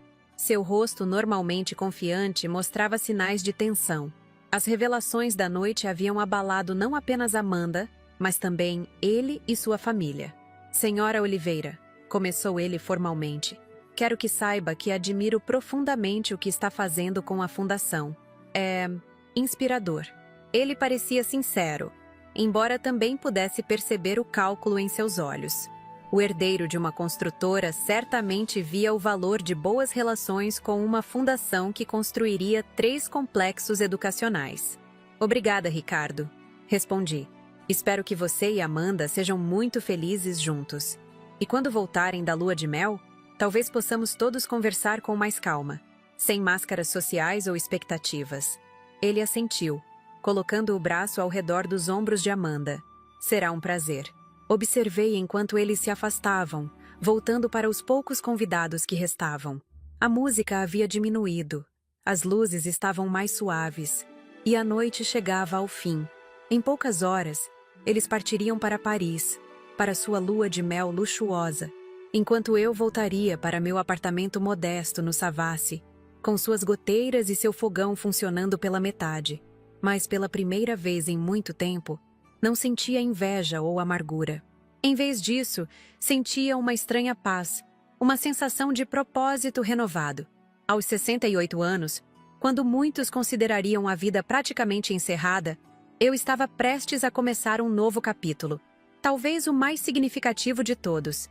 Minha mãe, observando minha expressão, sorriu gentilmente. O que está pensando, filha? Retribuí o sorriso, sentindo uma certeza crescente dentro de mim. Estou pensando que talvez seja a hora de comprar um violino novo. Os dias que se seguiram ao casamento de Amanda foram de profunda transformação. Voltei para meu apartamento no Savassi naquela mesma noite, exausta emocional e fisicamente, mas com uma estranha sensação de leveza. Mariana insistiu em me acompanhar, preocupada com meu estado após tudo o que acontecera. Tem certeza de que vai ficar bem sozinha, Teresa? Perguntou ela, enquanto nos despedíamos na porta do meu apartamento. A preocupação em seus olhos era genuína, fruto de 4 décadas de amizade. Vou ficar melhor do que nunca. Respondi com uma convicção que surpreendeu a nós duas. Pela primeira vez em muito tempo, sinto que estou no controle da minha própria vida. Naquela noite, sentada na poltrona gasta da sala, observei as manchas de mofo no teto, as rachaduras nas paredes, a goteira no banheiro que pingava ritmicamente em um balde de plástico. Esse apartamento havia sido meu lar por mais de 30 anos, testemunha silenciosa dos meus sacrifícios, das minhas lágrimas, das minhas pequenas alegrias. Em breve, eu o deixaria para trás, mas não com amargura, com gratidão pelo abrigo que ele representou durante tempos difíceis. Na manhã seguinte, pontualmente às 9 horas, recebi a ligação do Dr. Maurício Teixeira, confirmando nosso encontro para a próxima semana. A senhora causou bastante burburinho com seu anúncio ontem, comentou ele, sua voz traindo uma curiosidade profissional. Já recebemos ligações de 3 jornais locais querendo confirmar a história. A notícia já se espalhou? Perguntei, surpresa com a velocidade. Senhora Oliveira, a história da professora aposentada que recebeu uma herança milionária e anunciou uma fundação beneficente no casamento da filha, depois de ser publicamente humilhada. Bem, digamos que é o tipo de narrativa que as pessoas adoram compartilhar. Percebi então que minha vida privada havia se tornado, subitamente, um assunto de interesse público. Era um território desconhecido para mim, que sempre vivera discretamente, preferindo o anonimato das salas de aula ao brilho dos holofotes sociais. Na semana seguinte, enquanto Amanda e Ricardo desfrutavam da lua de mel em Paris, mergulhei de cabeça nos preparativos para a Fundação Carlos Oliveira, o encontro com o doutor. Maurício confirmou tudo. A patente realmente existia. O dinheiro era real e os 12 milhões de reais já estavam sendo transferidos para minha conta.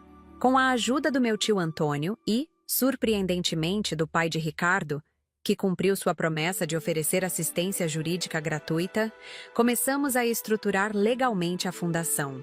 Contratamos uma pequena equipe de profissionais, muitos deles ex-alunos meus que haviam se formado em Direito, Administração e Arquitetura, para dar os primeiros passos concretos. Uma das primeiras decisões foi a escolha dos terrenos nas 3 cidades. Em Diamantina, encontramos uma antiga fazenda à venda nos arredores da cidade. Um local amplo e arborizado, perfeito para um complexo educacional integrado à natureza. Em Tiradentes, conseguimos um casarão histórico abandonado, que com a restauração adequada, seria ideal para um centro cultural e educativo. Em Ouro Preto, a prefeitura nos ofereceu um terreno em comodato, entusiasmada com a perspectiva de um novo polo educacional na cidade. Durante essas semanas iniciais, minha vida mudou drasticamente.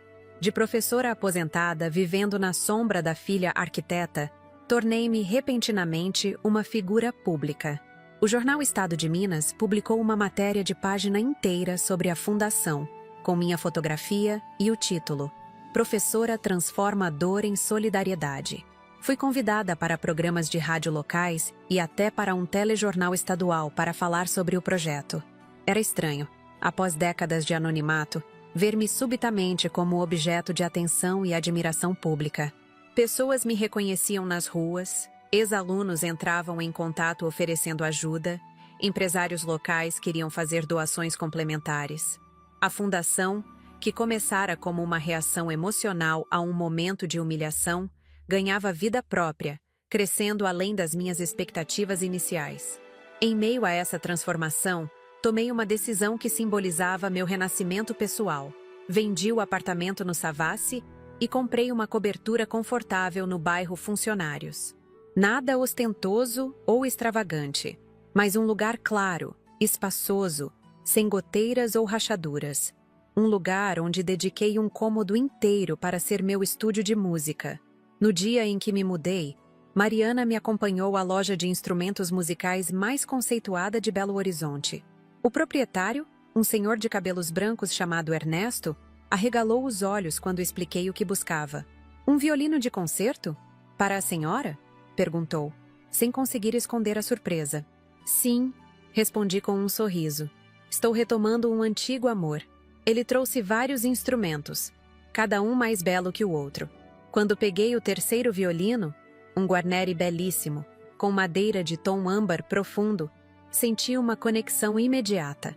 Meus dedos, enrugados e marcados pelo tempo, acariciaram as cordas com reverência. Era como reencontrar um velho amigo. Posso? Perguntei, já posicionando o instrumento sob o queixo. Ernesto assentiu, curioso. Fechei os olhos e comecei a tocar, hesitante a princípio, depois com crescente confiança.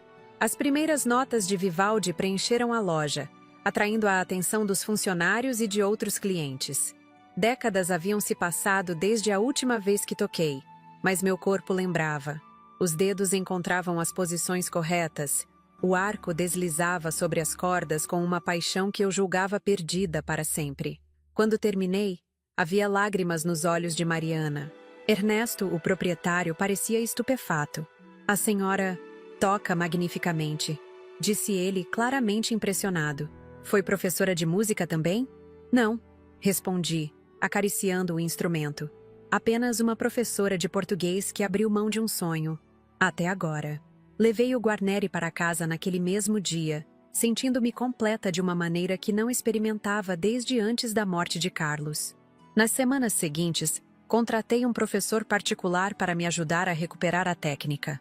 Professor Juliano, um músico da Orquestra Sinfônica de Minas Gerais, inicialmente duvidou que uma senhora de 68 anos pudesse progredir significativamente, mas logo se surpreendeu com minha dedicação e talento natural. A senhora deveria ter seguido carreira profissional, comentou após uma aula particularmente produtiva. Ainda posso, respondi com um sorriso.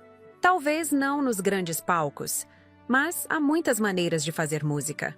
Foi assim que surgiu mais um braço da Fundação Carlos Oliveira, um programa de educação musical para crianças carentes. Reunimos um grupo de músicos voluntários, adquirimos instrumentos e começamos a oferecer aulas gratuitas em comunidades de baixa renda de Belo Horizonte, enquanto os complexos educacionais nas 3 cidades ainda estavam em fase de construção. 3 meses se passaram assim, em um turbilhão de atividades e descobertas. Minha vida, que antes girava em torno da aposentadoria modesta e das visitas cada vez mais raras de Amanda, agora transbordava de propósito e significado. Fazia refeições em restaurantes que antes só frequentaria em ocasiões muito especiais. Contratei uma empregada para cuidar da casa 3 vezes por semana, um luxo que jamais imaginei ter. E comecei a viajar, primeiramente para as 3 cidades onde construiríamos os complexos educacionais, depois para o tão sonhado Nordeste, começando por Salvador. Foi durante minha estadia na capital baiana que recebi uma ligação de Amanda. Ela e Ricardo haviam retornado da lua de mel 2 semanas antes. Mas esse era nosso primeiro contato desde o casamento. Mãe, sua voz soava hesitante, quase tímida. Um tom que eu raramente associava à minha filha. Estou ligando para saber como você está. Estou em Salvador, respondi, sentada na varanda do hotel com vista para o mar. Finalmente conhecendo o Nordeste como sempre sonhei. Salvador? Ela pareceu genuinamente surpresa. Sozinha? Com Mariana. Estamos aproveitando bastante. Ontem assistimos a um espetáculo do Balé Folclórico da Bahia que foi simplesmente magnífico. Seguiu-se um silêncio desconfortável. Podia sentir Amanda tentando processar essa nova versão da mãe. Uma mulher independente, viajando, desfrutando da vida, não mais a figura abnegada que existia apenas para servi-la. Precisamos conversar, mãe, disse finalmente, sobre tudo o que aconteceu, sobre a fundação, sobre nós. Concordei em nos encontrarmos quando eu retornasse a Belo Horizonte na semana seguinte. Encerramos a ligação com um até logo educado, mas distante. Ambas cientes de que nosso relacionamento havia sido fundamentalmente alterado e que a reconstrução, se possível, seria um processo longo e complexo. Ao retornar a Belo Horizonte, marquei nosso encontro em um local neutro, o Café Doce Lembrança, uma cafeteria tradicional no centro da cidade. Cheguei propositalmente antes do horário combinado, querendo estar já acomodada quando Amanda chegasse. Pedi um cappuccino e observei o movimento da rua através da janela, sentindo uma serenidade que contrastava fortemente com a ansiedade que normalmente precederia um encontro com minha filha. Quando Amanda entrou no café, quase não a reconheci. Sem a maquiagem elaborada e as joias ostensivas do casamento, parecia mais jovem, mais vulnerável e estranhamente mais parecida com a menina que eu havia criado. Vestia calças jeans e uma blusa simples, o cabelo preso em um rabo de cavalo despreocupado. Por um momento, vislumbrei a Amanda de antes. Antes dos Mendonça, antes do status social, antes de minha verdadeira mãe. Oi, mãe, disse ela, sentando-se à minha frente com evidente nervosismo. Obrigada por aceitar me encontrar. É bom te ver, Amanda, respondi sinceramente. Ela pediu um chá, suas mãos inquietas brincando com o guardanapo. Depois de alguns minutos de conversa superficial sobre Salvador, sobre o tempo, sobre a lua de mel em Paris, ela finalmente chegou ao ponto. Mãe, o que eu fiz no casamento foi imperdoável, disse, seus olhos fixos na xícara de chá. Não sei o que me deu. Acho que estava tão deslumbrada com tudo. O dinheiro, o status social dos Mendonça, as conexões. Parecia que finalmente eu tinha acesso a um mundo que sempre invejei. E Vera era como um símbolo desse mundo.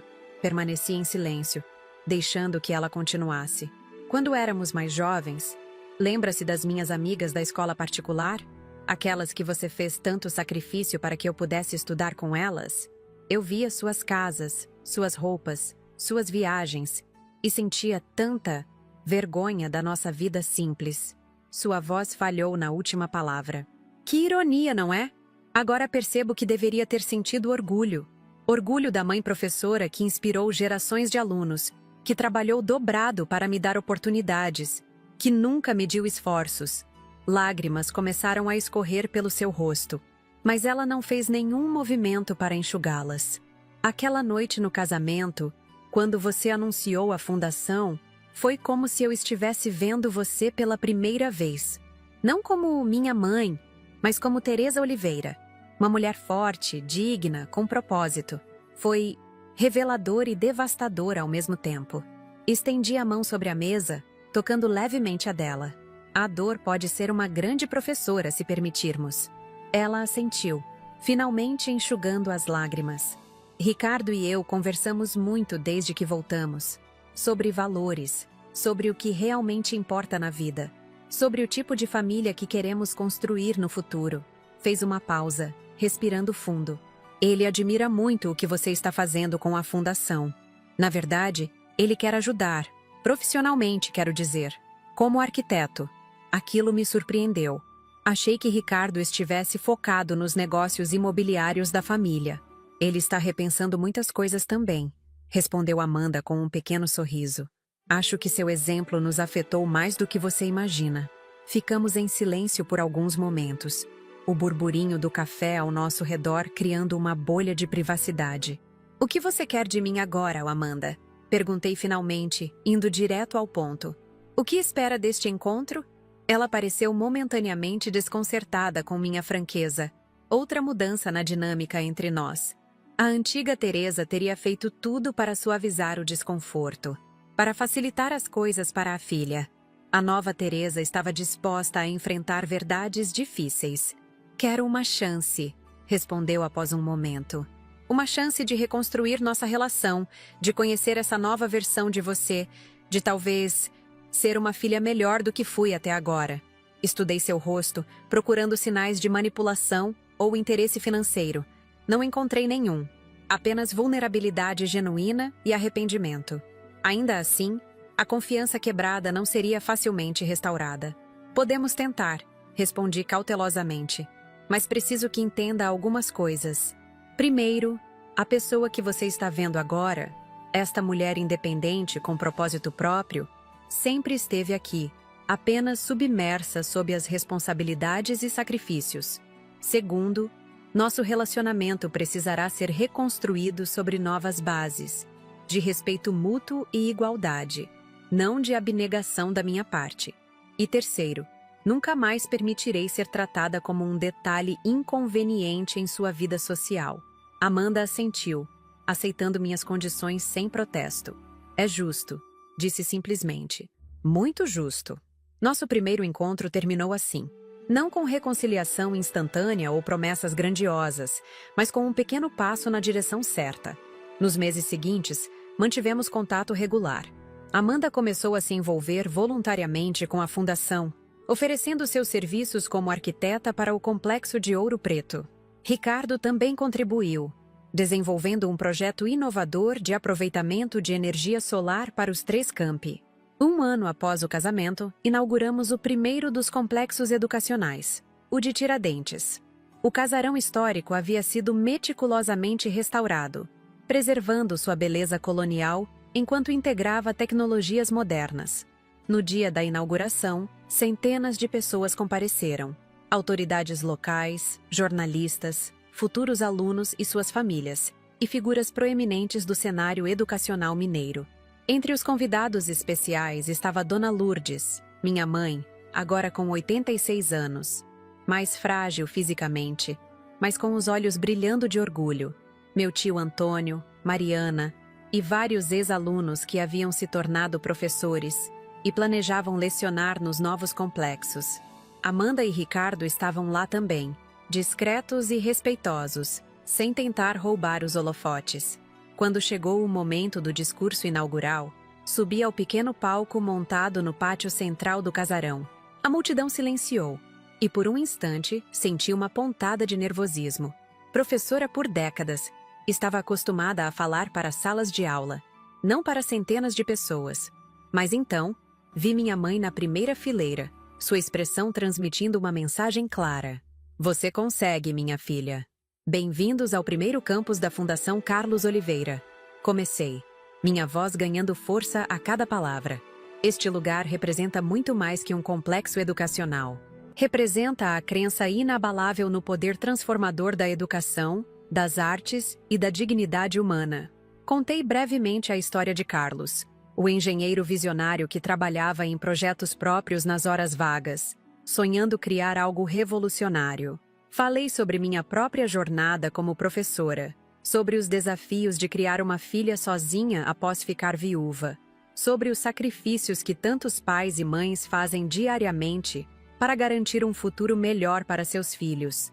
A fundação nasce de uma história pessoal, mas não se trata de mim ou da minha família. Continuei. Trata-se de oferecer oportunidades a jovens talentosos que, sem apoio, poderiam ver seus sonhos se desvanecerem.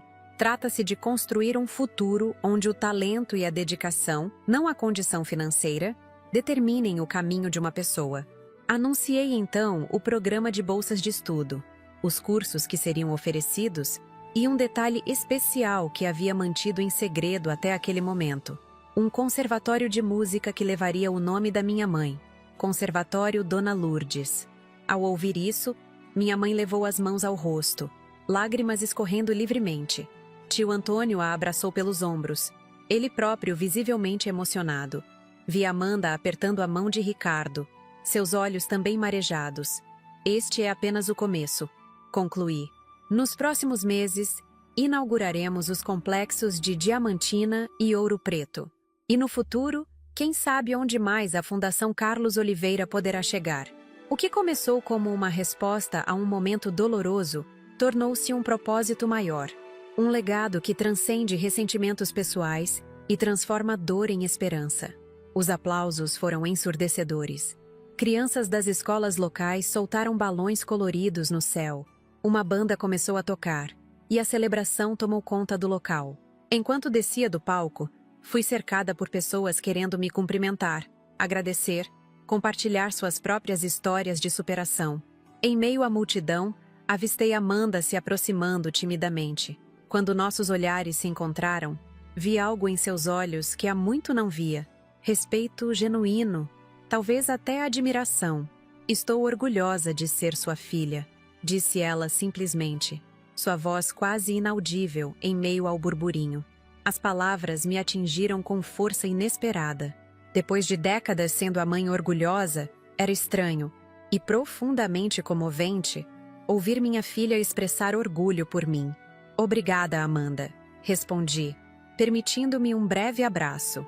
Nossa relação ainda estava em reconstrução, mas aquele pequeno momento representava um avanço significativo. Mais tarde naquele dia, quando a multidão começou a se dispersar e o sol se punha sobre os telhados coloniais de Tiradentes, encontrei um momento de quietude no jardim dos fundos do casarão. Sentei-me em um banco de pedra, contemplando o céu que se tingia de laranja e rosa, enquanto os últimos raios dourados iluminavam as janelas do conservatório recém-inaugurado. Minha mãe me encontrou ali, aproximando-se lentamente com sua bengala. Sentou-se ao meu lado, e por alguns minutos ficamos em silêncio confortável, apenas apreciando a beleza do entardecer mineiro. Sabe, Teresa, disse ela finalmente, sua voz frágil, mas cheia de sabedoria. Sempre acreditei que Deus escreve certo por linhas tortas. O que aconteceu no casamento de Amanda foi doloroso, mas olhe onde estamos agora. Olhe o que você construiu a partir daquela dor. Assenti, reconhecendo a profunda verdade em suas palavras. Às vezes, precisamos perder algo para encontrar a nós mesmos, respondi. E você se encontrou, minha filha. Finalmente se encontrou. Naquele momento tranquilo, com o som distante de crianças praticando seus primeiros acordes no conservatório que levava o nome de minha mãe, senti uma paz que jamais havia experimentado. Aos 69 anos, quando muitos consideram a vida em seu ocaso, eu estava apenas começando a viver plenamente, finalmente livre para ser quem sempre fui destinada a ser. O violino que agora carregava não era apenas um instrumento, era um símbolo da mulher que sempre existiu dentro de mim, esperando pacientemente sua chance de emergir. A professora dedicada permanecia, a mãe amorosa também, mas agora havia espaço para a musicista, a filantropa, a visionária. Olhei para o céu que escurecia gradualmente, onde as primeiras estrelas começavam a aparecer. Em algum lugar, talvez Carlos estivesse observando, orgulhoso do legado que construímos juntos. Não apenas através de Amanda, mas através das centenas de vidas que a Fundação tocaria nos anos vindouros. Obrigada, sussurrei para o céu estrelado, agradecendo não apenas a Carlos e sua inesperada herança, mas a todas as dificuldades que me forjaram, todos os desafios que me fortaleceram, e até mesmo aquele momento doloroso no casamento que, ironicamente, havia me libertado. Pois a verdadeira herança que recebi não foram os milhões, mas a oportunidade de redescobrir quem eu realmente era, além dos papéis de mãe, viúva e professora. E esse era um presente cujo valor nenhuma quantia poderia medir. Meus queridos, aqui é Teresa Oliveira novamente. Espero que tenham acompanhado minha história até aqui, porque ela representa uma jornada que nunca imaginei vivenciar aos 68 anos de idade. Quando olho para trás e revejo tudo o que aconteceu desde aquela noite no casamento da Amanda, percebo que a vida realmente tem maneiras misteriosas de nos levar exatamente para onde precisamos estar.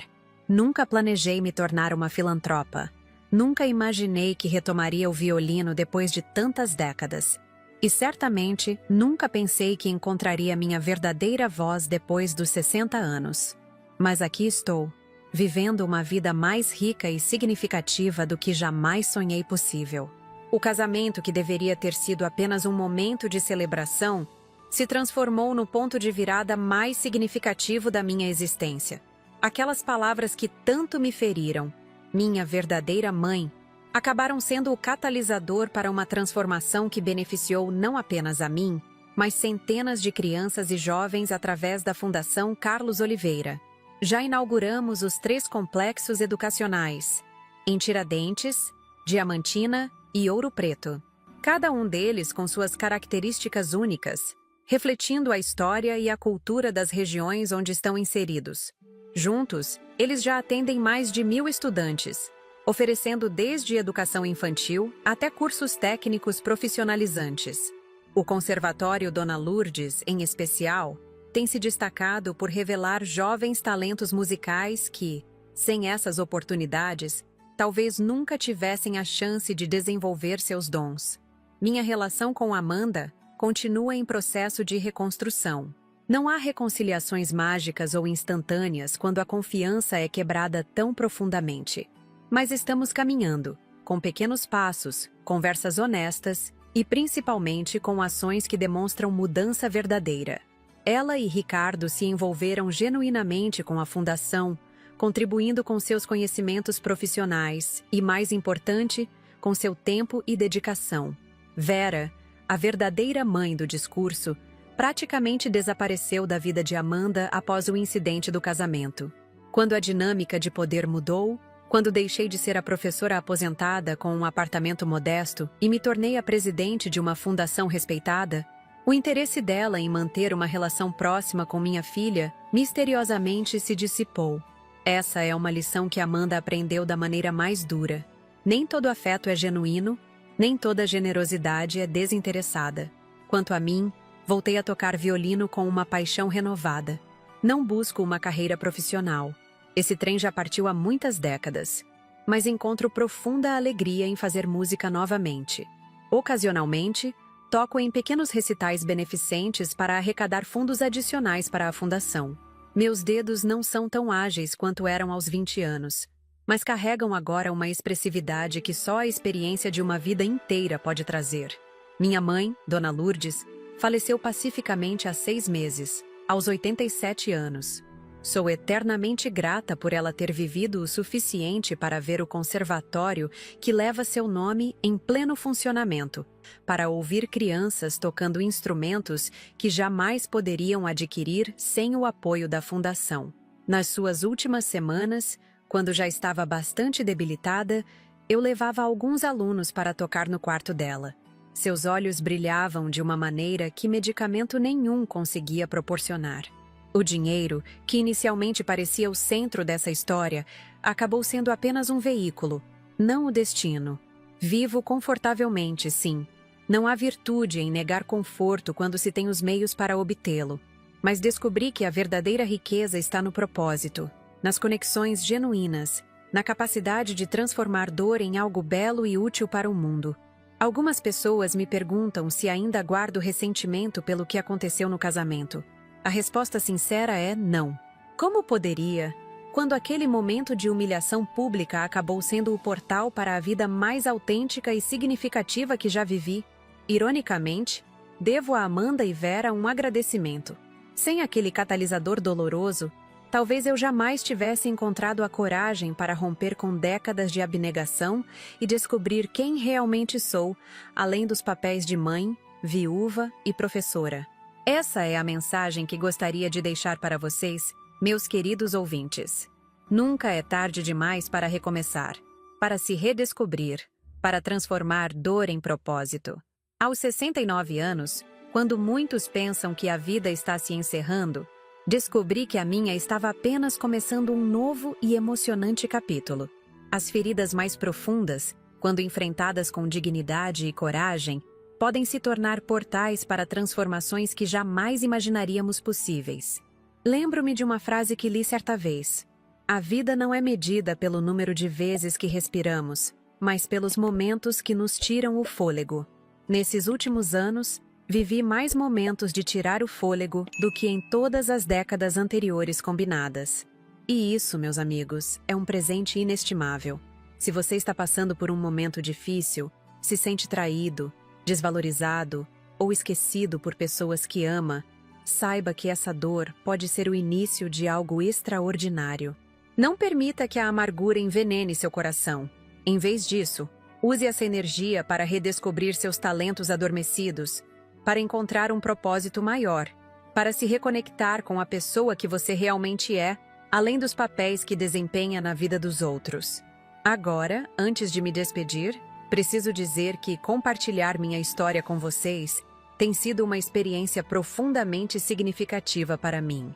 Este canal, Vovó Lembrou, tornou-se um espaço onde pessoas como eu podem dar voz às suas experiências, compartilhar sabedoria adquirida ao longo de décadas e, quem sabe, inspirar outros a transformarem suas próprias histórias de dor em narrativas de superação e propósito.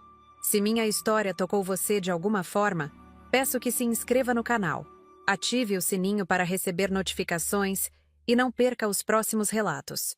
Temos histórias incríveis de pessoas que, assim como eu, encontraram força e propósito nos momentos mais inesperados da vida. Deixe um comentário contando o que mais tocou você nesta história. Já passou por algo semelhante? Como lidou com a situação? Sua experiência pode ajudar outros que estão enfrentando desafios parecidos agora mesmo. Não se esqueça de deixar seu like. Esse pequeno gesto significa muito para nós. Ajuda o canal a crescer e alcançar mais pessoas que podem se beneficiar dessas histórias de superação. E se puder, considere apoiar o Valeu Demais. É uma forma de contribuir financeiramente para que possamos continuar trazendo essas histórias diariamente até vocês. Produzir esses vídeos demanda tempo, dedicação e recursos.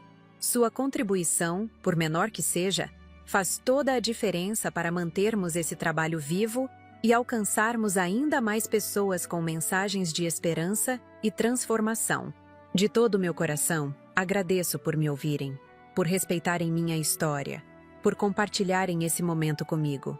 Lembrem-se, somos nós que escrevemos o final da nossa história. Não importa a idade que tenhamos ou os desafios que enfrentemos. Aqui é Tereza Oliveira, 69 anos, violinista, filantropa, eterna professora e, acima de tudo, uma mulher que aprendeu que às vezes precisamos perder algo para finalmente nos encontrarmos. Até o próximo vídeo, meus queridos. Cuidem-se e nunca jamais desistam de si mesmos.